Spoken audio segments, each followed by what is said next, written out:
જોશો સમાચાર વિસ્તારથી। કચ્છ લોકસભાની બેઠકના કોંગ્રેસી ઉમેદવાર નિતેશ વાલનની વિશ્વાસ સંમેલન સભામાં મોટી સંખ્યામાં સમર્થકોની હાજરી જોવા મળી હતી। નિતેશ વાલને મોટી સંખ્યામાં હાજર સમર્થકો સાથે ફોર્મ ભરવાની પ્રક્રિયા પૂર્ણ કરી હતી। કચ્છ લોકસભા બેઠકના કોંગ્રેસના ઉમેદવાર નિતેશ લાલન દ્વારા ભુજના વાગડ 24 સમાજવાડી ખાતે વિજય વિશ્વાસ સંમેલન યોજાયું હતું, જેમાં પ્રદેશ કોંગ્રેસના પ્રમુખ શક્તિસિંહ ગોહિલ ઉપસ્થિત રહ્યા હતા। તો સાથે જ કચ્છ જિલ્લા કોંગ્રેસના પ્રમુખ, કોંગ્રેસના હોદ્દેદારો, આગેવાનો તેમજ યુવા કોંગ્રેસના કાર્યકર્તાઓ ઉપસ્થિત રહ્યા હતા। તો ગઠબંધનના ભાગરૂપે આમ આદમી પાર્ટીના કાર્યકર્તાઓ પણ ઉપસ્થિત રહ્યા હતા। વિજય વિશ્વાસ સંમેલનમાં કોંગ્રેસના ઉમેદવાર નિતેશ લાલને આ વખતે કચ્છની જનતા પરિવર્તનની લહેર લાવશે અને દેશમાં ઇન્ડિયા ગઠબંધનની સરકાર બનાવશે, તેમજ કચ્છની પ્રજા છેલ્લા અનેક વર્ષોથી ઠગાઈ રહી હતી, ત્યારે આ વખતે તેમને ન્યાય કોંગ્રેસ દ્વારા આપવામાં આવશે અને કચ્છ લોકસભા બેઠક પર જંગી લીડથી તેમને વિજય અપાવશે તેવો વિશ્વાસ વ્યક્ત કર્યો હતો। વિજય વિશ્વાસ સંમેલન બાદ તેઓ કોંગ્રેસના આગેવાનો સાથે કચ્છ કલેક્ટરની ઓફિસે પહોંચ્યા હતા અને કચ્છ મોરબી લોકસભા બેઠક પર પોતાના ટેકેદારો સાથે ઉમેદવારીનું ફોર્મ ભરીને પોતાની દાવેદારી રજૂ કરી હતી। નિતેશ લાલને જણાવ્યું હતું કે આજે લડાયક અધ્યક્ષ શક્તિસિંહ ગોહિલની અધ્યક્ષતામાં વિજય વિશ્વાસ સંમેલન યોજી કલેક્ટર કચેરી ખાતે ઉમેદવારી રજૂ કરી છે। આ વખતે કચ્છની બેઠક કોંગ્રેસ ખૂબ મોટા માર્જિનથી જીતશે તેવું મને વિશ્વાસ છે।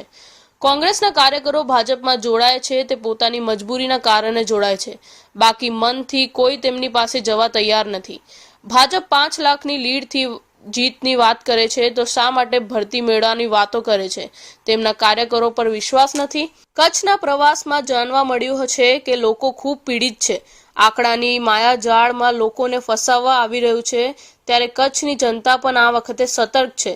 7મી મેના જનતા કોંગ્રેસને મતદાન કરીને પરિવર્તન લાવશે। આજે અમારા લડાયક અધ્યક્ષ અને રાજ્યસભાના સાંસદ શ્રી આદરણીય શ્રી શક્તિસિંહ ગોહિલ સાહેબની વિશેષ ઉપસ્થિતિમાં વિજય વિશ્વાસ સંમેલન યોજી ત્યારબાદ કલેક્ટર કચેરી ખાતે મારું ફોર્મ ભર્યું છે।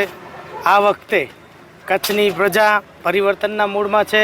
અમને પૂરેપૂરો વિશ્વાસ છે કે આ વખતે કચ્છમાંથી જે પરિવર્તનની લહેર શરૂ થશે તે દિલ્હીમાં જઈ ઇન્ડિયા ગઠબંધનની સરકારમાં રૂપાંતરિત થશે અને આ વખતે કચ્છની બેઠક કોંગ્રેસ પક્ષ ખૂબ મોટા માર્જિનથી જીતશે એવો મને પૂરેપૂરો વિશ્વાસ છે। તો આણંદ શહેરમાં ભાજપના ઉમેદવારે મુખ્યમંત્રીની ઉપસ્થિતિમાં શક્તિ પ્રદર્શન સાથે વિજય સંકલ્પ રેલી યોજી કલેક્ટર કચેરી ખાતે જઈ આણંદ લોકસભા બેઠક માટે પોતાનું ઉમેદવારી પત્ર ભર્યું હતું।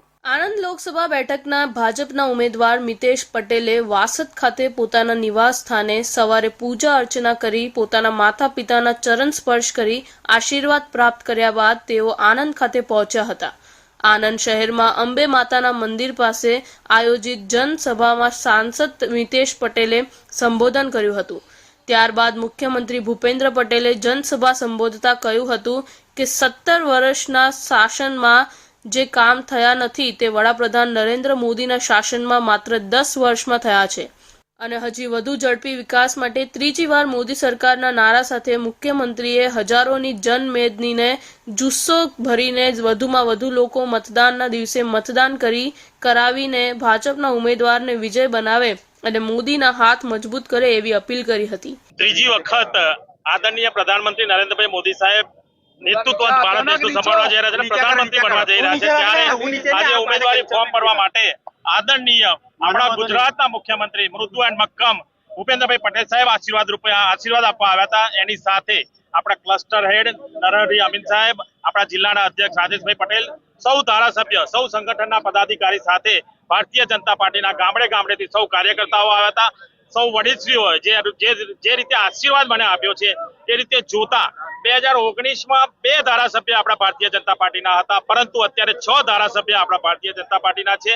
42માંથી 35 જિલ્લા પંચાયત આપણી સાથે છે, 8 તાલુકા પંચાયતમાંથી 7 તાલુકા ભારતીય જનતા પાર્ટી સાથે છે અને જે રીતનો માહોલ છે, આદરણીય નરેન્દ્રભાઈ મોદી સાહેબની યોજનાઓ લાભાર્થી આપણા જિલ્લામાં 10 લાખથી વધુ છે, ત્યારે પૂરો વિશ્વાસ છે કે આ સીટ 26 સીટ અને આણંદ જિલ્લાની સીટ 5 લાખથી વધુ મતોથી જીતીશ। જનસભા બાદ મુખ્યમંત્રી ભૂપેન્દ્ર પટેલ અને ભાજપના ઉમેદવાર મિતેશ પટેલે અંબા માતાના મંદિરમાં તેમજ સ્વામિનારાયણ મંદિરમાં દર્શન કર્યા બાદ વિજય સંકલ્પ રથમાં સવાર થઈને વિજય સંકલ્પ રેલીનો પ્રારંભ થયો હતો, જેમાં મોટી સંખ્યામાં માનવ મેદની ઉમટી પડી હતી।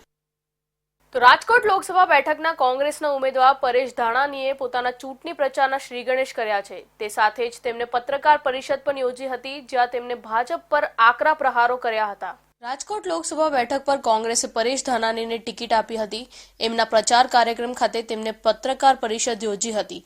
મીડિયા સાથે વાત કરતા તેમણે પુરુષોત્તમ રૂપાલાનું નામ લીધા વગર તેમના પર પ્રહાર કર્યા હતા. એમણે કહ્યું કે ગુજરાત અને દેશના નાના માણસ દુઃખી છે. આજે ગુજરાતમાં મંદીની મોકાણ છે. આજે બેરોજગારી આસમાને પહોંચી. મારા યુવાનોને નોકરી નથી મળતી. આજે ભાજપના રાજમાં આ બધી પરિસ્થિતિઓ પેદા થઈ છે. રાજકોટમાં ભાજપના કાર્યકરો ખુરશી સાફ કરવાનું કામ કરે છે અને આઉટસોર્સથી ભાજપના પસંદગીના લોકોને થોપી રહ્યા છે. પરેશ ધાનાણીએ ખેડૂતોનો મુદ્દો ઉઠાવતા કહ્યું કે હું ખેડૂતનો દીકરો છું. ખાતર, બિયારણ, જંતુનાશક દવાઓના ભાવ આસમાને છે. ખેડૂતોને પોષક સમણ ભાવ નથી મળતા એવું કહ્યું હતું. ભાજપ પર પ્રહાર કરતા કહ્યું કે ગુજરાત ડ્રગનું ગેટવે બન્યું છે. આજે ગુજરાતમાં ઘણા પ્રશ્નો છે. તે સાથે પુરુષોત્તમભાઈ રૂપાલા સંભવિત પ્રતિસ્પર્ધી ગણાવ્યા હતા. પરેશ ધાનાણી રામનવમી પવિત્ર દિવસે ભગવાન રામને યાદ કર્યા હતા. એમને એવું પણ કહ્યું હતું કે જ્યારે શક્તિને ઠેસ પહોંચાડવાનો પ્રયાસ કર્યા, રાજકોટને ઈરાદાપૂર્વક રણ મેદાનમાં ઉમેદવાર ફેરવવાનો પ્રયાસ કર્યો હતો. જણાવી દઈએ કે પરેશ ધાનાણીએ 2002માં સૌ પ્રથમ વિધાનસભાની ચૂંટણી લડ્યા હતા અને તેમને અમરેલીથી ભાજપના પુરુષોત્તમ રૂપાલાને માત આપી હતી. ખૂબ સાચી વાત છે. કોંગ્રેસ પક્ષ એ માત્ર સંગઠન નથી, રાજકીય પાર્ટી નથી. કોંગ્રેસ પક્ષ એ આંદોલન છે, આઝાદીનું આંદોલન.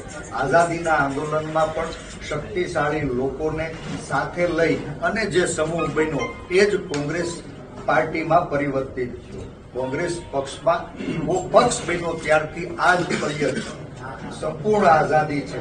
બોલવાની આઝાદી, હરવા ફરવાની, ખાવા પીવાની, પહેરવાની આઝાદી, પોતાનો મત સ્પષ્ટપણે અને જાહેરમાં મૂકવાની પણ આઝાદી.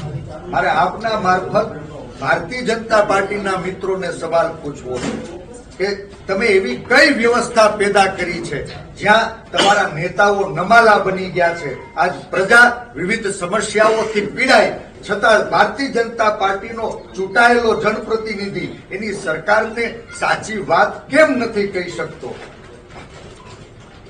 અમારે ત્યાં ગુણપતિ, હું પાડ માનું છું ઈશ્વરી શક્તિનો. કોંગ્રેસનો બધો જ કકળાટ છેલ્લા 15 વર્ષમાં વટલાઈ અને કમલમની કાર્યાલયે ગયો અને એનું પરિણામ ગુજરાત ભાજપમાં દાવાનળની સ્થિતિ છે. ભારતીય જનતા પાર્ટીના 2 ઉમેદવારોને પાછા ખેંચી લીધા અને આ ત્રીજાને પાછા ખેંચવા કે કેમ એનો આજે પણ મને સવાલ લાગે. વલસાડ લોકસભા કોંગ્રેસના ઉમેદવાર અનંત પટેલે શક્તિ પ્રદર્શન કરી ઉમેદવારીનું ફોર્મ ભરતા આ વખતે વલસાડમાં રસાકસી સર્જાય એવી પરિસ્થિતિ સર્જાઈ છે. બીજેપીના ઉમેદવાર ધવલ પટેલે સ્થાની નહીં હોવાના મુદ્દે પાર્ટીમાં અંદરખાને રોષ હોવાનો ફાયદો કોંગ્રેસને મળી શકે એવું હાલ ચર્ચાઈ રહ્યું છે. વલસાડ લોકસભા બેઠક પર કોંગ્રેસના ઉમેદવાર અનંત પટેલે ઉમેદવારી પત્ર ભર્યું હતું. ઉમેદવારી પત્ર ભરવા પહેલા અનંત પટેલે વલસાડમાં શક્તિ પ્રદર્શન કર્યું હતું. તેઓ એક જંગી રેલી સ્વરૂપે વલસાડ કલેક્ટર કચેરી પહોંચ્યા હતા, જ્યાં તેઓએ કલેક્ટર સમક્ષ પોતાનું ઉમેદવારી પત્ર ભર્યું હતું.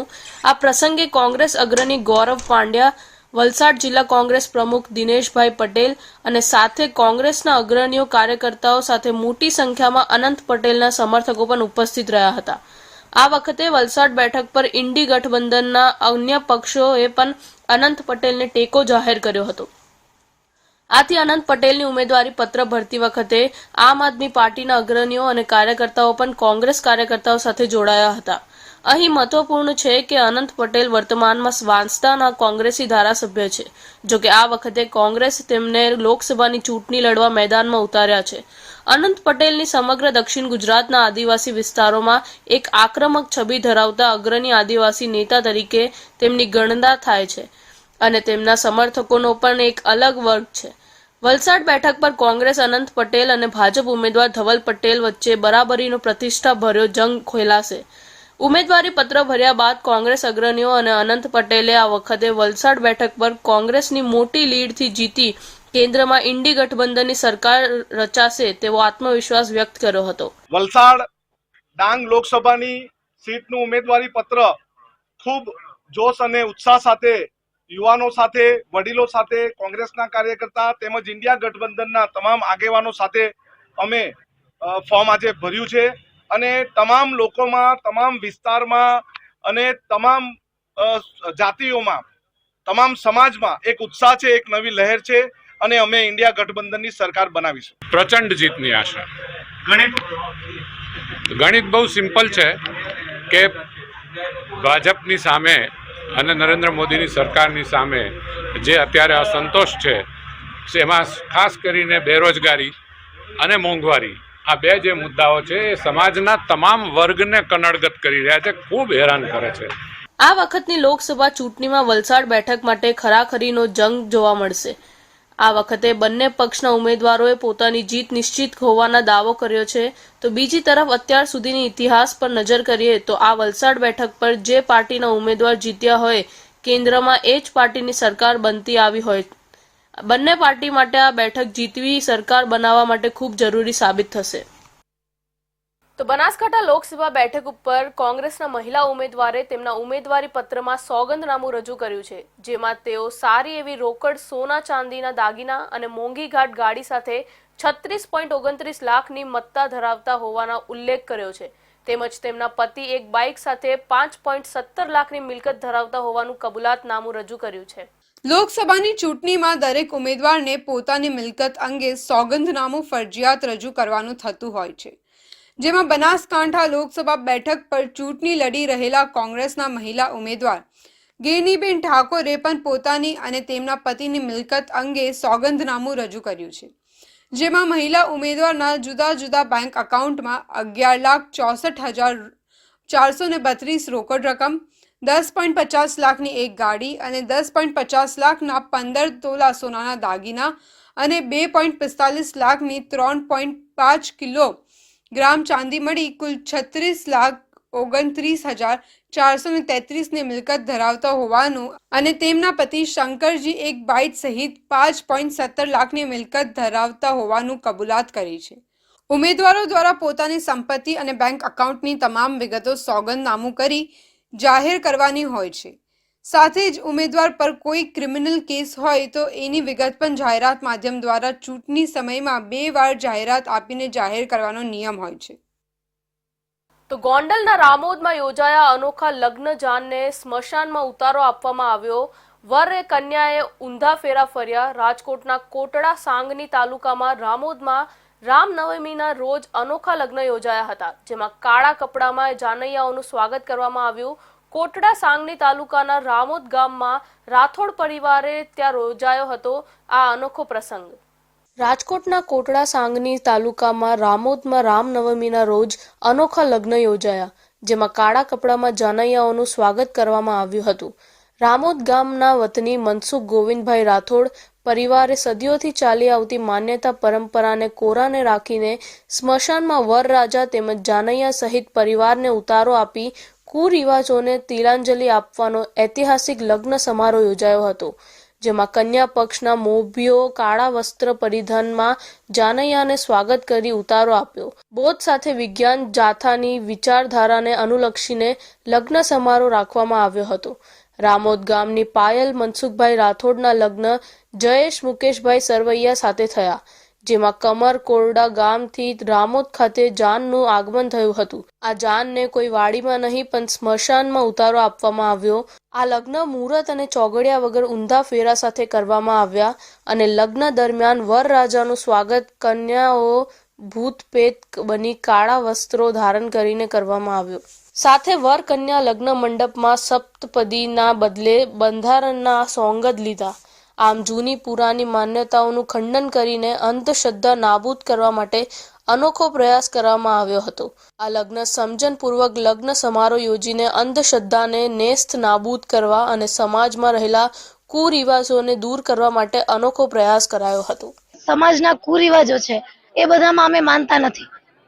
જેમ કે કાળા કપડાં પહેરવાથી અપશગુન છે, લાલ કપડાં કે સફેદ કપડામાં જ એક દુલ્હન જોવા મળે છે. પણ મેં વિચાર્યું કે કાળા કપડાં કે લાલ કે પીળો એ બધા કલર એ કઈ હોતું જ નથી. બધા કલર પહેરવા એ આપણી ઉપર હોય છે. આપણે જેમ કે કીધું કે આપણી ઉપર હોય છે કે આપણા વિચારો છે એ એકદમ સ્પષ્ટ અને હોવા જોઈએ, સારા હોવા જોઈએ.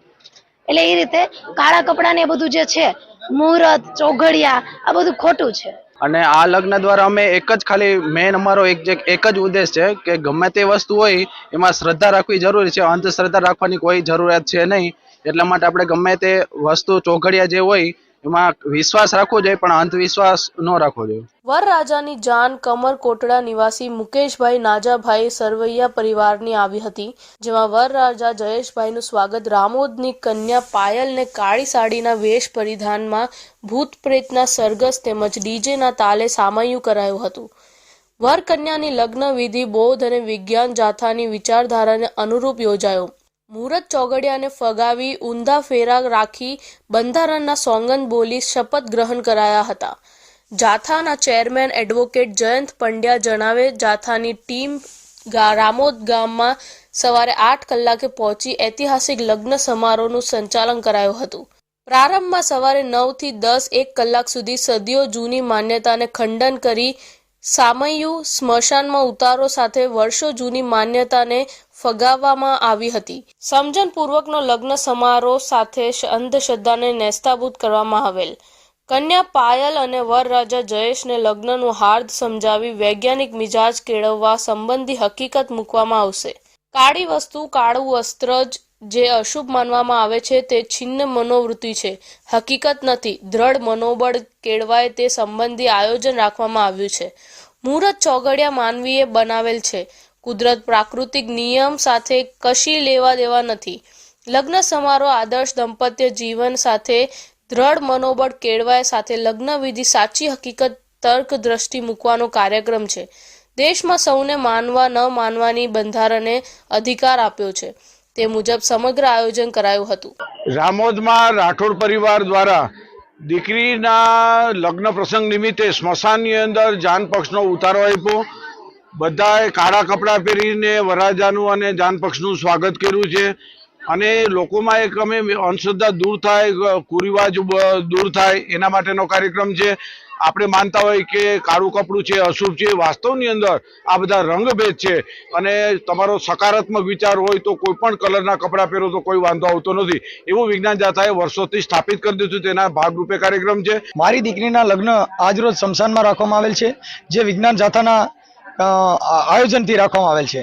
અને આ જગ્યાએ અંધશ્રદ્ધા છે, જે કુરિવાજો છે કે ભાઈ જે મુહૂર્ત ચોઘડિયા છે, મુહૂર્ત ચોઘડિયાની અંદર કોઈ લગ્ન હોય તો એમાં મરણ થઈ ગયું હોય તો ન જાય, દાડા દપાડાનું ખાય નહીં, કોઈ મેલી જગ્યા ઉપર પગ પડી ગયો છે, દીકરીને કાંઈક થઈ ગયું છે, આ બધી વસ્તુ જે છે એ અંધશ્રદ્ધા છે.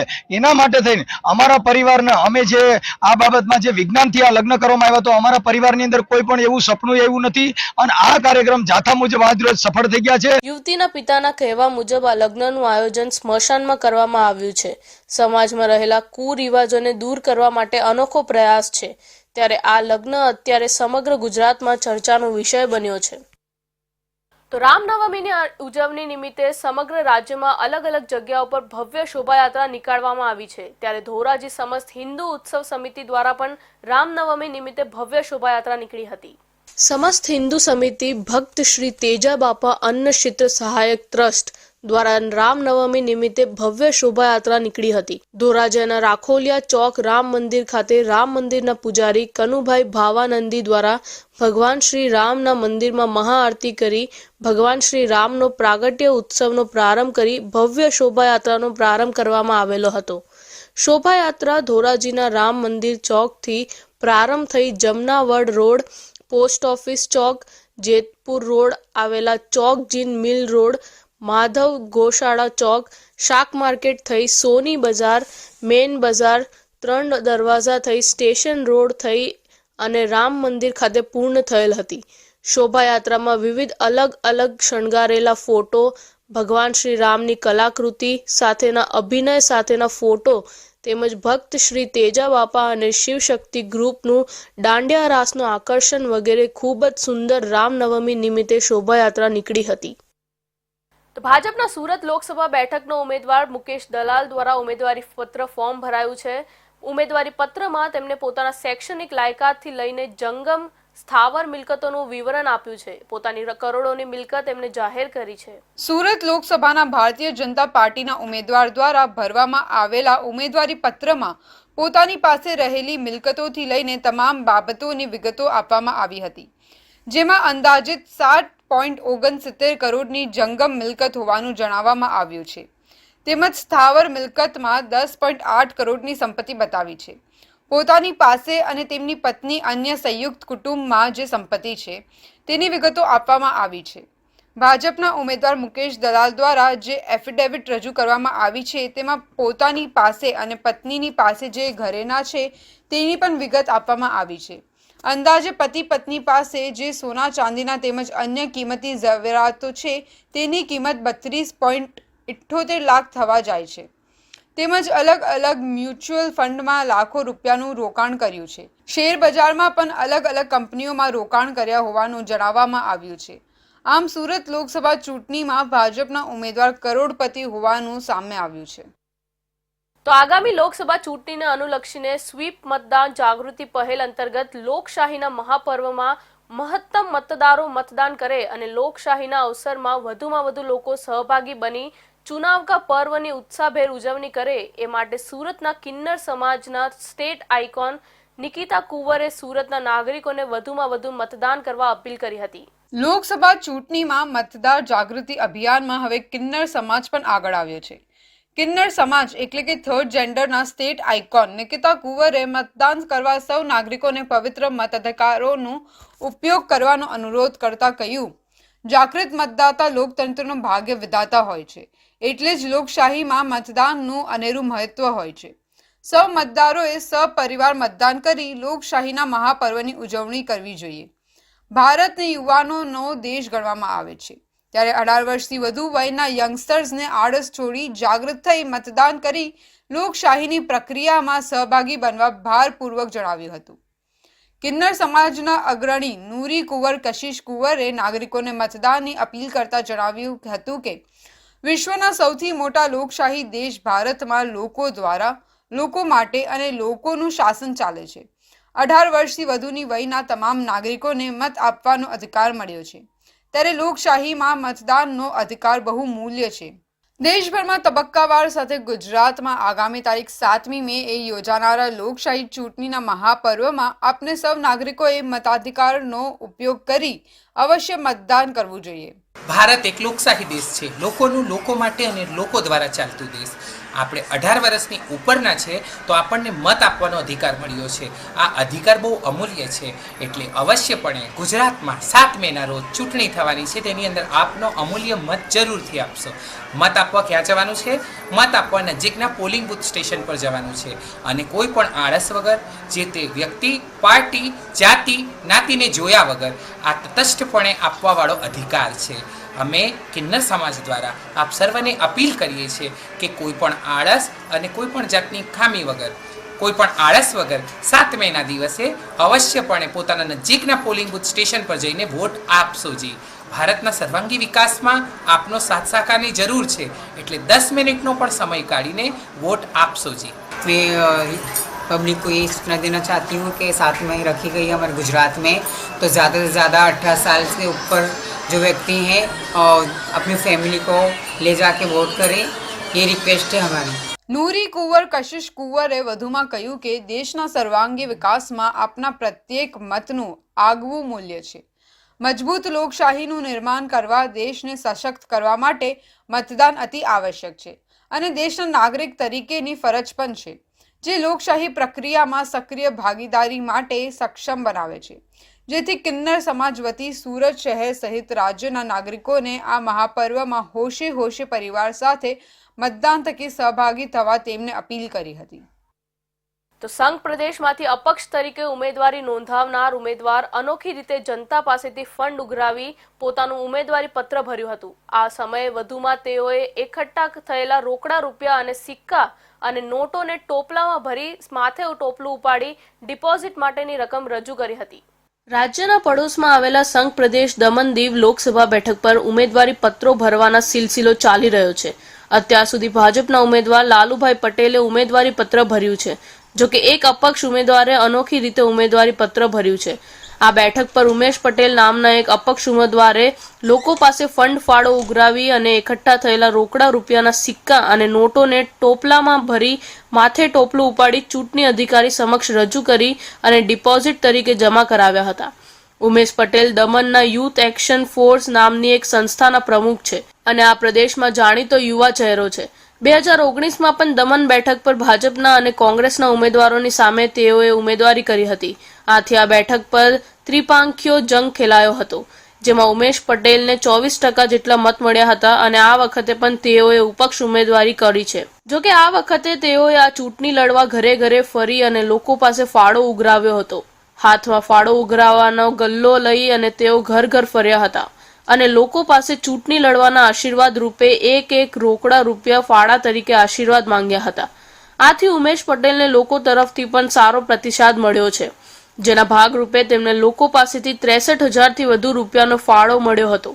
લોકો પાસેથી મળેલા આ ફાળાને એક ટોપલીમાં ભરી તેઓએ એક સભા સંબોધી હતી અને ત્યારબાદ લોકો પાસેથી મળેલા ફાળા ભરેલી ટોપલીને ઉમેશ પટેલ અને તેમના પરિવારના સભ્યોએ માથા પર રાખી દમણ કલેક્ટર કચેરી જઈ ચૂંટણી અધિકારી સમક્ષ તે રજૂ કરી અને ઉમેદવારી પત્ર ભર્યું હતું. ઉમેદવારી પત્ર ભરવા તેઓએ ડિપોઝિટ તરીકે એક રૂપિયાના 4,000 સિક્કા અને નોટો મળી 25,000 રૂપિયા ડિપોઝિટ તરીકે ભરી અને ઉમેદવારી પત્ર ભર્યું હતું. આમ આ બેઠક પર આ વખતે ઉમેશ પટેલની અપક્ષ ઉમેદવારીને કારણે દમણ દીવ લોકસભા બેઠક પર ત્રિકોણીય જંગ ખેલાઈ રહ્યો છે. આથી ગઈ વખતે પણ ઉમેશ પટેલે અપક્ષ ઉમેદવારી કરી ભાજપ કોંગ્રેસના રાજકીય સમીકરણો બગાડ્યા હતા અને આ વખતે તેઓ ઘરે ઘરે જઈ અને ઉઘરાવેલા પૈસાની ડિપોઝિટ ભરી અને ચૂંટણી લડી રહ્યા છે. આથી આ વખતે પણ ઉમેશ પટેલ ભાજપ અને કોંગ્રેસ ઉમેદવારો માટે માથાનો દુખાવો સાબિત થઈ શકે છે. આમ લોકો પાસેથી ઉઘરાવેલા ફાળા દ્વારા ચૂંટણી લડી રહેલા ઉમેશ પટેલની ઉમેદવારી સમગ્ર પ્રદેશમાં ચર્ચાનું કેન્દ્ર બની છે. હું એટલું જ કહીશ કે હું તમારો કેન્ડિડેટ છું, તમારો ઉમેદવાર છું. આપ સૌ જાણો જ છો કે આપણે જ્યારે લોકભાગીદારીથી લડી રહ્યા હોય ત્યારે મારે એટલું વસ્તુનું જરૂર ભાન છે કે હું લોકોના પસીનાના પૈસાથી ચૂંટણી લડી રહ્યો છું.